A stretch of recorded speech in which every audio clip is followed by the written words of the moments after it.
Namaskar, Jai Shri Ram. I am Sumit Bhardwaj with my YouTube channel Bhardwaj for You by Sumit Kumar. I am here to explain the poem The Ant and the Cricket adapted from Aesophables. In the last video, we recited the poem, but today we will try to explain the content of the poem and to extract the moral of the whole story.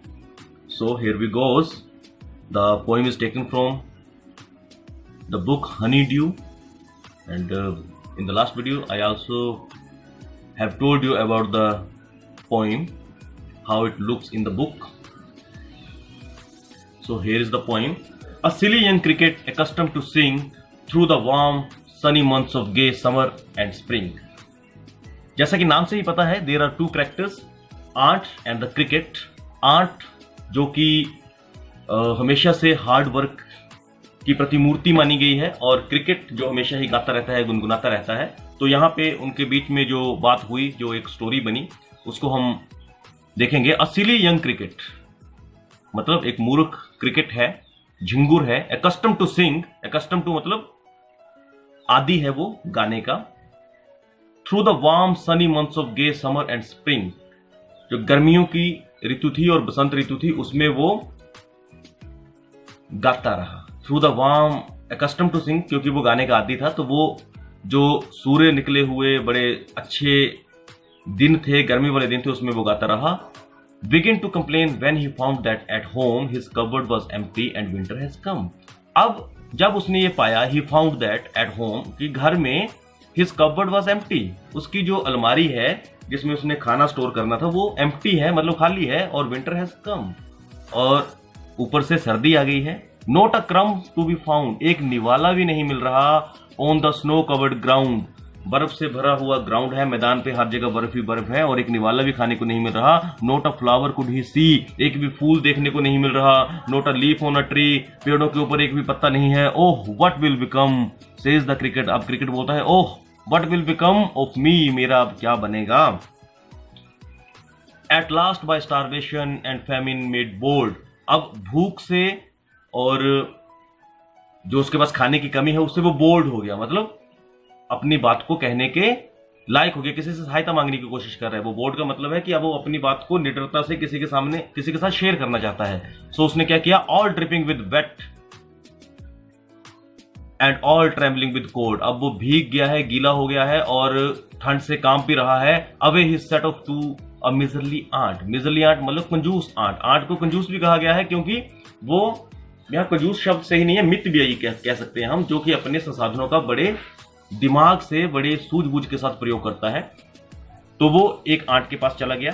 To see if to keep him alive he would grant him shelter from rain, तो वो ये देखने के लिए गया कि क्या वो मुझे, मेरी सहायता करे. वो इस उम्मीद के साथ गया कि वो मुझे रेन से शेल्टर दे, मतलब आश्रय दे, और माउथ फुल ऑफ ग्रेन, और मेरा पेट भरने के लिए मुझे अनाज भी दे. He wished only to borrow, और उसने ये भी कहा कि मैं सिर्फ उधार लूंगा. I would repay it tomorrow, और मैं कल इसको वापस भी कर दूंगा, मैं आपसे उधार लूंगा. पर आप खुद सोचिए कि क्या वो कल वापस कर पाएगा, क्योंकि इससे पहले के स्टंजा में भी हमने देखा कि not a crumb to be found on the snow covered ground, हर जगह बर्फ ही बर्फ है. Not a flower could he see, एक फ्लावर भी नहीं दिख रहा. Not a leaf on a tree, और ट्री के ऊपर एक फ्लावर भी नहीं दिख रहा. तो इसका मतलब ये जो उसने बहाना लगाया कि मैं आज उधार लूंगा और I would repay it tomorrow, ये भी गलत था, मतलब उसने धोखा देने का प्रयास था. और साथ में अब यहाँ इमोशनली भी उसे थोड़ा प्रभावित कर रहा है. If not he must die of starvation and sorrow, अगर आपने मेरी सहायता नहीं की, मुझे शेल्टर नहीं दिया, मुझे माउथ फुल ऑफ ग्रेन नहीं दिया, तो I must die of starvation, मैं भूख से और दुख से मर जाऊंगा. अब आंट्स क्या कहती हैं. Says the ant to the cricket, I am your servant and friend, कि आप हमारे घर में आए हैं, हम आपके सर्वेंट एंड फ्रेंड हैं, दोस्त भी हैं और नौकर हैं, मतलब आपकी सेवा में उपस्थित हैं. But we ants never borrow, we ants never lend. अब इस लाइन को देखिए आप, उन्होंने कहा कि हम आंट्स जो होती हैं, हम ना तो उधार लेती हैं ना उधार देती हैं. But tell me dear cricket, पर मुझे प्यारे क्रिकेट ये बताओ, did you lay nothing by, क्या तुमने कुछ नहीं जोड़ा. When the weather was warm, जब मौसम गर्म था. Course the cricket not I, और क्रिकेट क्या बोल रहा है, नॉट आई, कि मैंने नहीं जोड़ा. अब बड़ी बेशर्मी के साथ वो क्या बता रहा है, my heart was so light that I sang day and night, कि मेरा हार्ट इतना उमंग में था, लाइट मतलब हल्का था, इतना खुशी में था कि आई सेंग डे एंड नाइट, कि मैं पूरा दिन और रात गाता रहा। फॉर ऑल नेचर लुक्ड गे, क्योंकि सारी नेचर बड़ी ही आनंददायक खुशनुमा दिख रही थी। यू सेंग सर यू से क्वेश्चन मार्क। अब आर्ट्स पूछ रही है, सर श्रीमान जी आपने कहा आप गाते रहे, गो देन, तो ठीक है फिर अब जाइए, says the art, and dance the winter away, और विंटर को डांस करके दूर भगाइए। मतलब अगर आपने गर्मी का मौसम गाकर गवा दिया तो अब डांस करके सर्दी भी निकाल दो, फिर यहां पे मांगने क्यों आए हैं। दस ending he harshly lifted the wicket, और अंत में उसने जल्दी से अपनी लिफ्टेड द विकेट, लाठी उठाई, and out of the door turn the poor little cricket, और उस बेचारे छोटे क्रिकेट को बाहर निकाल दिया। अब ये कहानी अपने आप में एक मॉरल भी देती है कि जब हम समय पर कोई काम नहीं करते, जैसा कि हमने मुहावरों में पढ़ा था, स्टिच इन टाइम सेव्स 9, कि समय पर किया गया काम हमें भविष्य में हेल्प करता है। तो यहां पे भी क्रिकेट ने क्या किया, जो सही समय था, काम करने का समय था, हार्ड वर्क करने का समय था, वो उसने गाकर गवा दिया और अब वो मांगने पर मजबूर हो गया। तो अंतिम 2 लाइनों पे गौर करिएगा। Folks call this a fable, I will warrant it true. बोलते जो लोग हैं वो इसे फेबल मानते हैं, मतलब एक काल्पनिक कथा मानते हैं।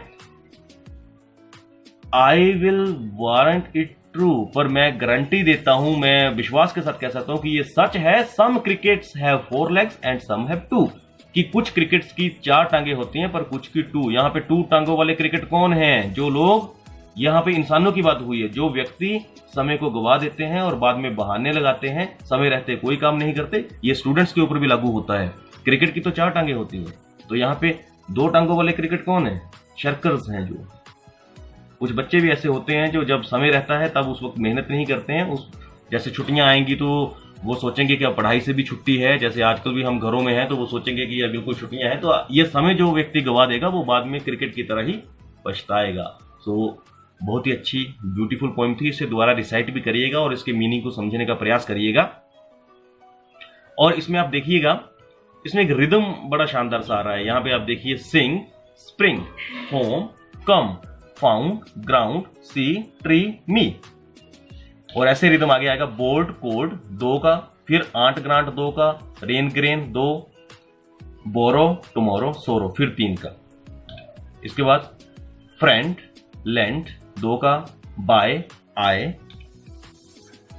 उसके बाद लाइट, नाइट, गे, से, अवे, और लास्ट में विकेट, क्रिकेट, ट्रू, टू। तो ये इसमें राइमिंग वर्ड्स हैं, बड़ी ही रिदमिक पोइम है, बार बार पढ़िएगा और इसका जो मॉरल है उसको समझने का प्रयास करिएगा। So thanks for watching and subscribe my YouTube channel Bharatvarsh for you by Sumit Kumar for more videos, English learning videos and interesting versatile poems. धन्यवाद। जय श्री राम, जय हिंद।